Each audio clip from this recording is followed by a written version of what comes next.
구약 성경 여호수아서 7장 16절부터 26절입니다. 이에 여호수아가 아침 일찍 일어나서 이스라엘을 그의 지파대로 가까이 나아오게 하였더니 유다 지파가 뽑혔고, 유다 족속을 가까이 나아오게 하였더니 세라 족속이 뽑혔고, 세라 족속의 각 남자를 가까이 나아오게 하였더니 삽디가 뽑혔고, 삽디의 가족 각 남자를 가까이 나아오게 하였더니 유다 지파 세라의 증손이요 삽디의 손자요 갈미의 아들인 아간이 뽑혔더라. 그러므로 여호수아가 아간에게 이르되 내 아들아 청하노니 이스라엘의 하나님 여호와께 영광을 돌려 그 앞에 자복하고 내가 행한 일을 내게 알게 하라. 그 일을 내게 숨기지 말라 하니, 아간이 여호수아에게 대답하여 이르되 참으로 나는 이스라엘의 하나님 여호와께 범죄하여 이러이러하게 행하였나이다. 내가 누락한 물건 중에 시날산의 아름다운 외투 한 벌과 은 200세겔과 그 무게가 50세겔 되는 금덩이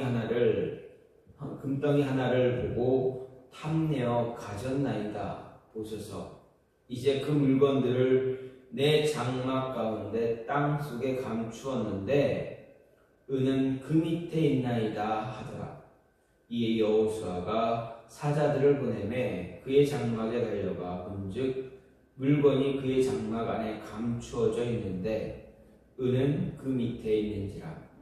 그들이 그것을 장막 가운데서 취하여 여호와와 이스라엘 모든 자손에게 가지고 오매 그들이 그것을 여호와 앞에 쏟아 놓으니라. 여호수아가 이스라엘 모든 사람과 더불어 세라의 아들 아간을 잡고 그 은과 그 외투와 그 금덩이와 그의 아들들과 그의 딸들과 그의 소들과 그의 나귀들과 그의 양들과 그의 장막과 그에게 속한 모든 것을 이끌고 아굴 골짜기로 가서 여호수아가 이르되 내가 어찌하여 우리를 괴롭게 하였느냐. 여호와께서 오늘 너를 괴롭게 하시리라 하니 온 이스라엘이 그를 돌로 치고 물건들도 돌로 치고 불사르고 그 위에 돌무더기를 크게 쌓았더니 오늘까지 있더라. 여호와께서 그의 맹렬한 진노를 그치시니 그러므로 그곳 이름을 오늘까지 아골골짜기라 부르더라. 아멘. 오늘 말씀 여호수아서 7장 16절부터 26절 말씀입니다. 여호수아를 보게 되면 큰 사건들이 몇 가지가 나타납니다. 요단강을 건너는 사건, 그 이전에 여호수아가 하나님의 사자를 만나는 사건, 그리고 요단강을 건너고 그곳에서 요단강을 건넌 뒤 이제 40년 동안 행하지 않았던 할례를 이제 요단강을 건넌 뒤 바로 행하게 됩니다. 그리고 여리고성을 무너뜨립니다. 그리고 아이성 전투가 있게 됩니다. 그 가운데 오늘 말씀 여호수아 7장, 6장은 여리고성을 무너뜨리는 사건이고 여호수아 7장, 8장은 아이성을 무너뜨리는 사건입니다. 여리고성을 정복한 이스라엘 이전부터 가졌던 그 어떤 계획 아래서 이제 가나안 중부를 장악하기 위해서 이제 전쟁을 또다시 시작합니다. 요단강을 건너자마자 여리고를 치고 그 옆에 있는 아이성을 치면서 이제 중부로 들어갑니다. 이제 어떻게 되면 가나안 땅을 횡단하듯이 쭉 들어갑니다. 우리나라 예전에 6.25 때 인천 상륙 작전을 시작해서 가운데를 쭉 뚫고 나간 다음에 이제 남과 북으로 이렇게 군사적인 행동, 남쪽으로 내려오고 북쪽으로 올라가는 그 동시에 이렇게 행했던 그런 전쟁의 전략이 바로 가나안 땅에서도 이루어지고 있습니다. 여호수아는 이렇게 여리고성을 무너뜨리고 그 옆에 가까이 있는 아이성을 이제 횡단하면서 그 가나안 땅을 횡단하면서 이제 베다웬 곁에 있는 아이성을 점령하기 위해서 전쟁을 벌입니다. 그런데 뜻하지 않은 사건이 나타납니다. 아이성과의 전투에서 이스라엘이 패하는 그런 모습입니다. 생각을 해보면 여리고성을 무너뜨리는데 아무 어려움 없었습니다. 힘들게 그 성을 무너뜨리지 않았습니다. 많은 사상자를 내지도 않았습니다. 너무 쉽게 여리고성을 무너뜨렸습니다. 그리고 여호수아는 정탐꾼을 보내서 아이성을 정탐합니다. 군사 3,000명만 데리고 가도 아이성을 충분히 점령할 수 있습니다 라는 보고가 있었음에도 불구하고 그 전쟁에서 어떻게 됩니까? 이스라엘은 무참히 패배합니다. 죽은 사람은 몇 명 되지 않습니다. 거의 30명 정도밖에 되지 않는데 이 전투에서 이스라엘의 사기는 완전히 땅에 떨어졌습니다. 생각해 보십시오. 이스라엘 백성이 가나안 동편에 있다가 이제 요단강을 건너기 시작합니다. 요단강을 건너고 여리고성을 여리고성을 무너뜨리는 이 사건을 통해서 하나님이 이스라엘 백성들보다 먼저 앞서 가시면서 가나안을 정복해 주겠다라는 분명한 약속을 주는 사건들이 바로 요단강을 건너는 사건, 그리고 여리고성을 무너뜨리는 사건입니다.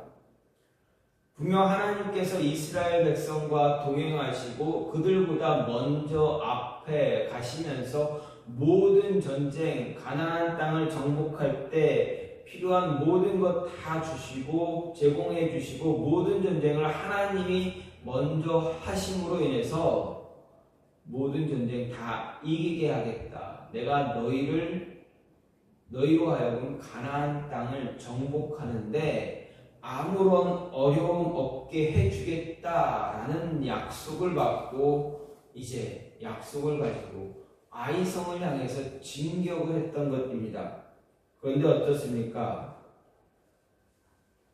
말도 안 되는, 정말 상상하기 어려운, 생각도 하지 못했던 그런 패배를 경험하게 됩니다.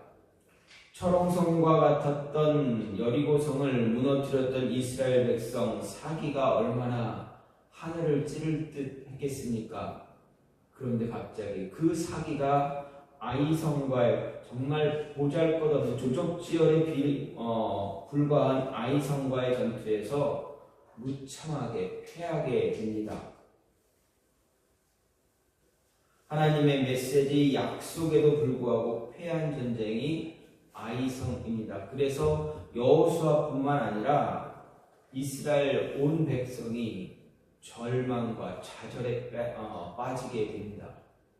그러면 여러분, 아이성과의 전투에서 왜 이스라엘이 패배하게 됐습니까? 그 원인은 오늘 말씀에 나타납니다. 오늘 말씀에 누구의 죄로 인해서 아이성과의 전투에서 졌다고 합니까? 아간의 죄 때문입니다. 그런데 그 이전에 6장 말씀에서 짚고 넘어가야 할 말씀이 하나 있습니다. 무엇입니까? 어떤 말씀이냐 하면 6장 18절 말씀입니다. 6장 18절 말씀을 보면 너희는 온전히 바치고 그 바친 것 중에서 어떤 것이든지 취하여 너희가 이스라엘 진영으로 바치는 것이 되게 하여 고통을 당하게 되지 아니하도록 오직 너희는 그 바친 물건에 손대지 말라라는 말씀이 있습니다. 여기서 6장 18절 말씀을 보면 너희는 누구입니까? 이스라엘 백성들입니다. 그리고 온전히 바치고 그 바친 것 중에 어떤 것든 취하지 말라라는 건 무엇입니까? 여리고 성을 무너뜨릴 때 그 여리고 성에 있는 모든 것, 그 어떤 것 하나, 아주 작고 사소한 것 하나조차도 너희는 갖지 말아라, 가지지 말아라, 취하지 말아라. 이유가 무엇입니까? 그것은 여리고 성에 있는 모든 것이 다 하나님께 드려진 것이다 라는 것입니다. 하나님께 여리고 성에 있는 모든 것, 거기에 있는 생명, 살아있는 생명뿐만 아니라 생명이 없는 그런 물건들조차도 다 하나님의 것이다, 내 것이다. 만약에 나에게 바쳐진 내 것인데 너희가 그것들 가운데 아주 작은 것 하나라도 취하면 너희가 그 취한 것, 그것 때문에 너희도 나에게 바쳐진 재물이 될 것이다 라는 이야기입니다.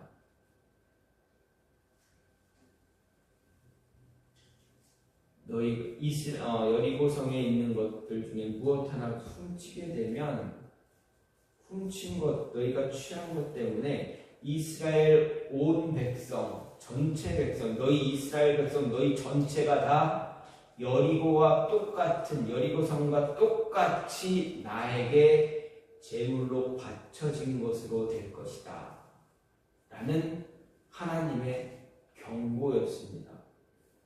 여호수아에게 주신 하나님의 경고의 말씀이었습니다. 그런데 아간이 어떻게 합니까? 하나님의 것을 훔치는, 취하는 죄를 범했습니다. 그럼 이 6장 18절 말씀에 의해서 생각을 하면 이스라엘 백성 아간이 하나님의 것을 가짐으로 인해서 이스라엘 백성 자체도 하나님의 것, 하나님께 드려지는 제물이 되었다라는 것입니다. 이 여리고성이 무너져서 멸망했던 것처럼 이스라엘 백성도 무너지고 멸망하는 것이 하나님의 말씀입니다. 그렇기에 아이성과의 전투에서 이스라엘이 패할 수밖에 없었다라는 말씀입니다. 단순히 아간이 하나님 것을 훔쳤기 때문에 패했다라고 이야기하기보다는 이미 6장 말씀에서 하나님이 분명하게 말씀하신 그 말씀이 이루어졌다라는 것입니다. 하나님께서 모든 가나안 땅을 점령할 때 필요했던 모든 것들을 하나님께 다 제공해 줄 것이다 라고 했지만, 그 약속 받았지만, 그리고 약속만 받은 것이 아니라 이스라엘 백성이 철저하게 지켜야만 했던 조건 하나까지 주어졌는데 그 조건을 온전히 이루지 못하는, 그 조건을 온전히 행하지 못했기에 이스라엘 백성은 정말 말도 안 되는 전쟁에서, 질 수가 없는 전쟁에서 지게 됐다, 패하게 되었다라는 것입니다. 이 모습을 보면서 한순 하나님의 것을 탐하는 그런 모습, 하나님께 드려진 재물을 탐내는 그 모습이 얼마나 위험한가라는 것을 생각할 수가 있게 됩니다. 한순간의 탐욕으로 인해서 한 사람의 잘못된, 순간적인 잘못된 선택에 의해서 모든 것이 다 무너져 내릴 뻔한 사건이 바로 아이성 전투입니다. 그렇게 이 사건은 이스라엘 백성뿐만 아니라 우리에게도 매우 중요한 메시지를 주고 있다라는 것 잊지 말고 기억해야만 합니다. 하나님은 자신이 하신 약속 철저하게 한치의 오차도 허용하지 않으시는 그런 분이고 반드시 지키시는 그런 분입니다. 분명 이스라엘 백성들에게 그리고 우리에게 하신 약속이 있다면 그 약속 반드시 지켜주실 것입니다. 지키실 것입니다. 주신 목적, 주신 비전 반드시 이루실 것입니다. 그렇다면 그 목적과 비전을 이루기 위해서 함께 주어진 조건도 있기에 그 조건 우리가 순종해야 한다는 것입니다. 이스라엘 백성이 여리고성이 하나님께 바쳐진 것을 훔치지 않는 그 조건이었다면 우리에게도 분명 하나님께서 말씀을 주시면서 우리가 순종해야 될 무엇인가를 함께 주셨다라는 것입니다. 그러면 그 조건을 이루기 위해서 그 조건을 잘 따름으로 인해서 우리에게 주신 삶의 목적을 이루기 위해서 무엇이 필요한가? 어떤 모습이 있어야 되는가? 우리에게 주는 가르침이 무엇인가 생각해 볼 때 먼저 하나님의 눈 절대 우리는 속일 수 없다라는 것을 기억해야 한다라는 것입니다. 16절부터 18절 말씀은 이스라엘을 아이성 전체에서 패배로 몰고 간 원인을 제공한 범죄자를 색출하는 그런 과정입니다. 하나님이 이 과정에서 직접 개입하시는 것을 볼 수가 있습니다. 16절을 보면 그 지파대로 가까이 나아오게 하였더니 유다 지파가 뽑혔습니다. 17절에서는 세라 족속이 뽑혔고 삽디가 뽑혔습니다. 그리고 18절에서는 삽디의 손자 갈미 아들 아간이 뽑혔다라고 말합니다. 여기서 뽑혔다라는 이 말은 제비를 뽑은 결과를 이야기합니다. 제비를 뽑는 일은 구약시대에 하나님의 뜻을 구할 때 종종 사용했던 그러한 방법입니다. 그런데 그 제비 뽑기에서 정확하게 아간이 뽑혔습니다. 이스라엘은 12지파로 구성되어 있었습니다. 그리고 전쟁에 참여할 수 있는 남자의 숫자만 이 12지파를 통해서 이 전쟁에 참여할 수 있는 남자의 숫자만 생각해 보더라도 약 60만 명에 달하는 어마어마한 숫자입니다. 이 60만 명에서 죄를 지은 한 사람을 색출하는 작업, 여러분 이게 쉬운 작업입니까? 모래사장에서 잃어버린 바늘을 찾는 것과 같습니다. 사람의 힘과 지혜로는 도저히 찾을 수 없는 그러한 일입니다. 아마도 아간은 자신의 범죄가 아이성과의 전투에서 패하게 된 원인이다라고 생각하지 못했을 것입니다. 그는 자신의 행동을 아는 사람이 아무도 없을 것이다 생각해서 완전 범죄로 생각했을 것이고 확신했을 것입니다. 그렇습니다. 분명 아간은 사람들의 눈을 완벽하게 피했습니다. 누구도 아간이 행한 행동을 아는 사람이 없었습니다. 그래서 백성들은 그런 일이 있었는지조차도 몰랐습니다. 왜냐하면 당시는 전쟁 상황이었습니다. 그리고 아무도 아간의 행동에 주목할 만한 여유가 없었습니다. 전쟁 중이었기 때문에 아간이 작은 그것을 훔치는 그런 행동을 했을 때 아간을 향해서 아간을 집중하는 사람 아무도 없었을 것입니다. 또한 아간은 자신이 훔친 물건을 자신의 장막 가운데 땅속에 감췄습니다. 그래서 사람들이 아간이 지은 범죄를 눈치챌 수조차 없었습니다. 인간적인 눈으로 보면 완전 범죄였지만 하나님은 아간의 죄를 알고 계셨습니다. 아간의 죄를 통해서 이스라엘 전체를 하나님께 온전히 바쳐진 제물로 삼기 위해서 아이성과의 전투에서 처참하게 패하게 하신 것입니다. 그리고 지금은 그 범인을 정확하게 집어내고 계십니다. 이렇게 하나님 앞에서는 아무것도 숨길 수가 없습니다. 그래서 시편 기자는 시편 139편 7절에서 이렇게 이 말 고백합니다. 내가 주의 신을 떠나 어디로 가며 주의 앞에서 어디로 피하리까 고백합니다. 그렇습니다. 하나님은 모든 것을 다 알고 계시고 보고 계시는 분입니다. 아주 작고 사소한 것 하나라도 놓치지 않는 그런 분입니다. 그렇게 우리는 하나님 앞에서 어떤 것도 속일 수 없다라는 것, 아간과 같은 어리석은 행동을 취하지 말아야 한다라는 것 잊지 말아야 합니다. 신약 성경에서는 아나니아와 삽비라가 아간과 같은 죄를 저질렀습니다. 성령을 속이려고 했습니다. 하지만 하나님을 속일 수는 없었습니다. 하나님을 속이려고 하는 그런 어리석은 그런 행동 우리는 갖지 말아야 한다라는 것입니다.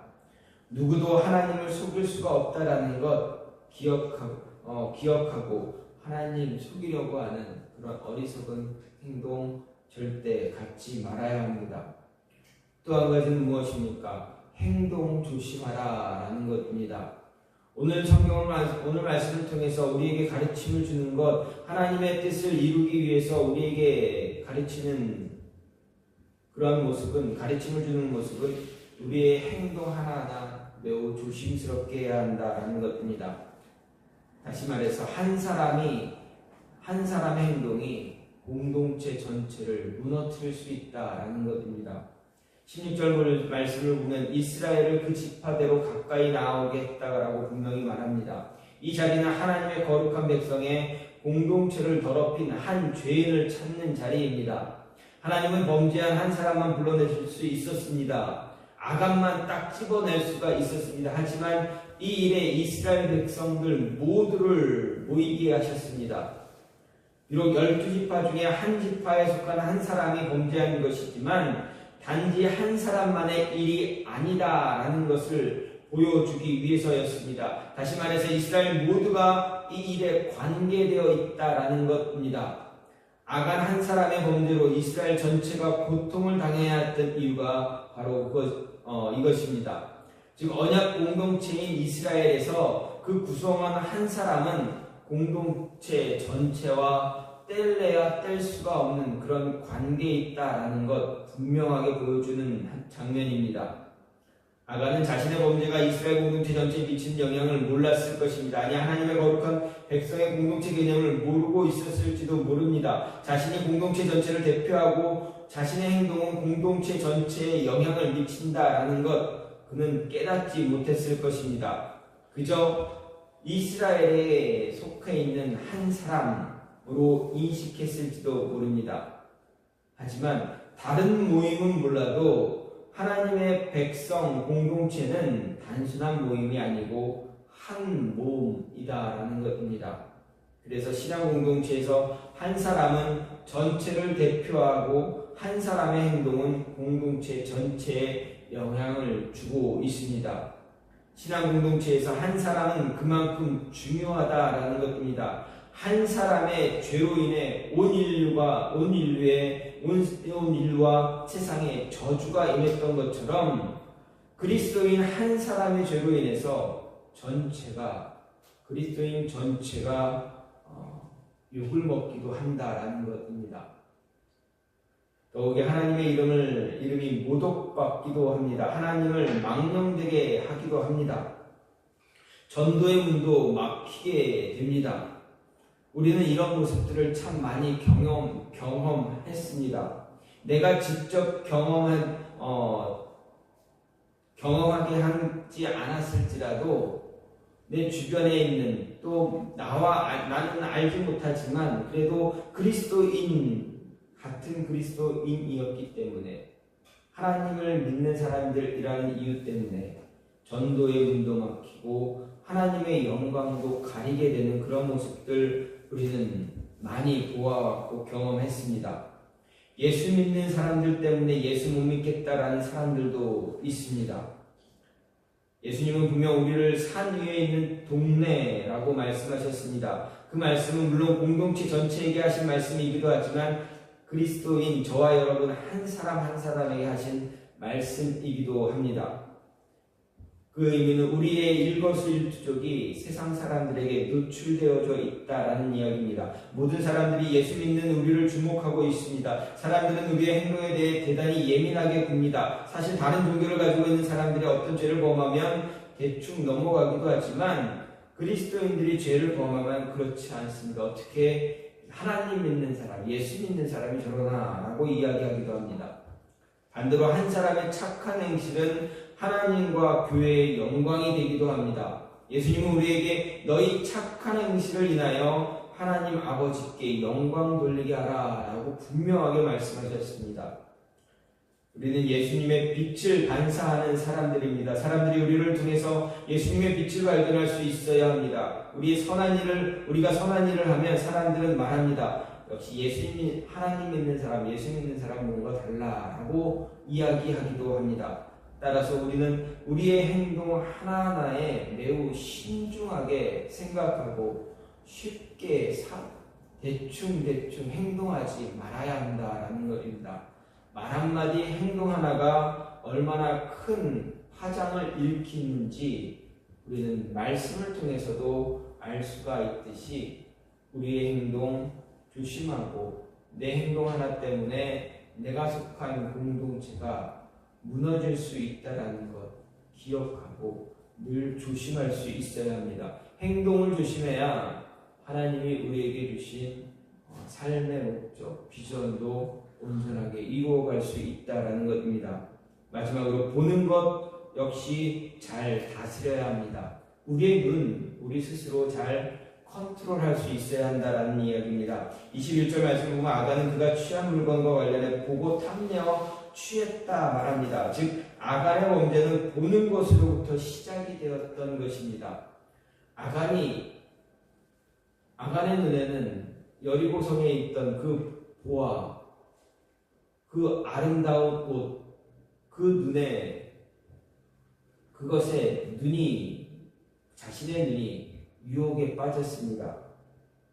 보지 말아야 할 것을 보게 됨으로 인해서 아간은 죄를 짓게 된 것입니다. 여기서 본다라는 말은 그냥 쳐다보는 것이 아닙니다. 우리가 이렇게 길을 걸어 다닐 때, 어디 차를 운전할 때 이렇게 우리 사람의 눈에는 보이는 그저 스쳐 지나가듯이 보이는 것입니다. 근데 그것을 본다라고 할 때는 그런 것을 본다라고 이야기하지 않습니다. 본다라는 말을 할 때는 우리가 주의 깊게 집중해서 관심을 가지고 볼 때 본다라는 말을 사용합니다. 그렇기 때문에 여기에는 탐내는 욕심이 포함된 그런 마음이 내포되어져 있습니다.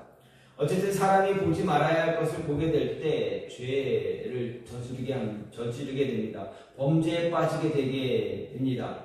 예를 들어서 하와가 지은 죄를 생각해 볼 수가 있습니다.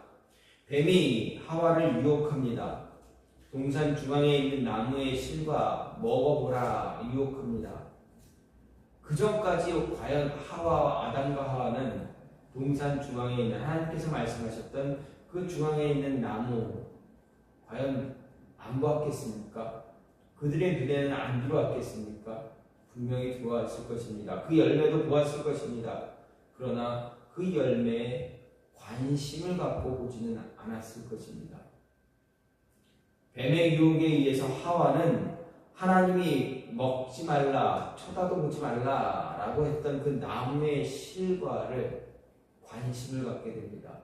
관심을 갖고 쳐다보게 됩니다. 그러니 어떻습니까? 보암직도 하고 먹음직도 한 열매, 탐스러운 정말 아주 맛있어 보이는 열매로 보이게 됩니다. 결국 하와는 그 나무의 실과를 따먹음으로 인해서 죄를 범하게 됩니다. 자신만 범한 것이 아니라 아담에게도 그 죄에 동참하게 합니다. 또 창세기 6장을 말씀하면 하나님의 아들도 나타납니다. 하나님의 아들들도 보지 말아야 할 사람의 딸들을 봄으로 인해서 죄를 범했다라고 합니다. 근데 그 죄가 단순한 죄로 끝나는 것이 아니라 하나님이 세상을 창조하고 사람을 지으신 그것을 후회할 정도의 죄가 되었다라는 것입니다. 엄청난 무시무시한 죄가 되어버렸습니다. 관심을 갖고 집중해서 바라보았더니 죄가 말로 할 수 없는 죄가 일어나게 된 것입니다. 뿐만 아닙니다. 이스라엘의 가장 위대한 왕 다윗도 보지 말아야 할 장면을 보고 죄에 빠지게 됩니다. 밧세바의 목욕하는 장면을 보고 그냥 보고 넘어가야 되는데 그것을 유심히 관심 있게 쳐다보니 어떻게 됩니까? 죄를 짓게 됩니다. 이렇게 보는 것을 절제하지 못함으로 인해서 짓지 않을 수 있는 죄를 짓게 된다라는 것입니다. 왜냐하면 눈으로 보는 것으로 인해서 취하고 싶은 마음이 생기기 때문에 그렇습니다. 그래서 견물생심이라는 말도 있게 됩니다. 이 견물생심이라는 말 무슨 뜻입니까? 물건을 보면 욕심이 생긴다라는 뜻입니다. 그만큼 우리의 눈은 우리를 범죄로 죄로 몰아가기 쉽다라는 것입니다. 우리의 본성에는 안목의 정욕이 남아있기 때문에 눈을 통해서 들어오는 자극으로 쉽게 죄에 빠지고 맙니다. 특히 지금 우리가 살아가는 이 시대에 더 그렇습니다. 보지 말아야 할 것을 보게 됨으로 인해서 죄를 짓게 됩니다. 특히 청소년들의 짓는 죄는 더 심각합니다. 모방범죄들이 일어납니다. 보는 것 때문에 그들의 눈이 잘못되어서 보는 것에 빠지게 되어서 짓지 말아야 할 죄도 짓게 됩니다. 우리는 너무 많이 보서 우리 시선을 보지 말아야 할 것에 시선을 빼앗기다 보니 죄에 대한 감각이 둔해졌다라고 말합니다. 하지만 둔해졌다라기보다는 더 심한 자극을 원한다라는 것이 더 맞습니다. 자극을 보아도 우리 눈에 보아도 그것에 만족하지 못하니까 더 심한 것, 더 강한 것을 자꾸 원합니다. 그러다 보니 더 강한 죄, 더 심한 죄에 빠지게 됩니다. 그래서 전도서 기자는 눈은 보아도 족함이 없다라고 말하고 있습니다. 다윗의 범죄도 그랬습니다. 통일왕국 이스라엘의 왕이었지만 많은 여인들을 거느리고 있었지만 보지 말아야 할 것, 관심을 갖지 말아야 될 한 여인을 보고 그는 끝내 죄를 저지르고 말았습니다. 따라서 우리는 우리의 눈을 우리가 보는 것을 잘 다스릴 수 있는 모습을 가져야 합니다. 이것을 잘 조절하지 못하면 하나님 앞에서 죄를 짓게 된다는 것입니다. 보는 것을 잘 다스리지 못하면 죄로 인해서 우리는 하나님이 우리를 통해서 이루시고자 하는 일들을 이룰 수 없다라는 것입니다. 이스라엘 백성들 아간이 지은 단 한 사람 아간이 지은 이 어떻게 보면 정말 작은 죄에 불과하다 할 수 있겠지만 그 모습 때문에 이스라엘 전체가 하나님으로부터 징벌을 받는 모습을 갖게 되었습니다.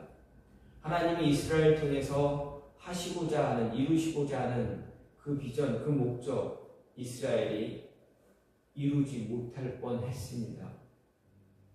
하나님께서 끝내 아간을 색출해내시고 그로 하여금 하나님께 그 가정, 아간뿐만 아니라 그의 모든 가족 그리고 그가 가지고 있었던 모든 것들을 다 하나님께 드림으로 인해서 이제 여호수아 6장 18절에서 경고하셨던 그 모습에서 완전히 벗어날 수가 있게 된 것입니다. 그로 인해서 그 이후에 아이산과의 전투에서 또다시 승리할 수 있고 여리고 가나안 땅을 점령해 나가는데 하나님께서 친히 앞서 나가서 전쟁하시며 큰 전쟁들을 모두 다 승리하게 하는, 그래서 가나안 땅을 완전히 점령하게 하는 그런 모습이 있었다라는 것 우리는 기억해야 합니다. 하나님은 저와 여러분을 통해서 이루시고자 하는 목적이 반드시 있습니다. 그것을 이루기 위해서는 하나님 속이려고 하면 안 됩니다. 그리고 우리의 말과 행동 사소한 것 작은 것이라도 조심스럽게 행해야 합니다. 그리고 보는 것, 우리의 눈 잘 다스려서 죄를 짓지 않는 그런 모습 가져야 한다라는 것 오늘 말씀을 통해서 생각할 수가 있습니다. 이 모습이 저와 여러분의 삶에서 늘 행함으로 인해서 저와 여러분을 향한 하나님의 목적, 하나님의 이루시고자 하는 일들 잘 이루어 나갈 수 있는 모습 있기를 간절히 소망합니다. 이 시간 같이 기도하기 원하는데 하나님 우리에게 주신 목적을 잘 이루어갈 수 있게 해달라고, 그러기 위해서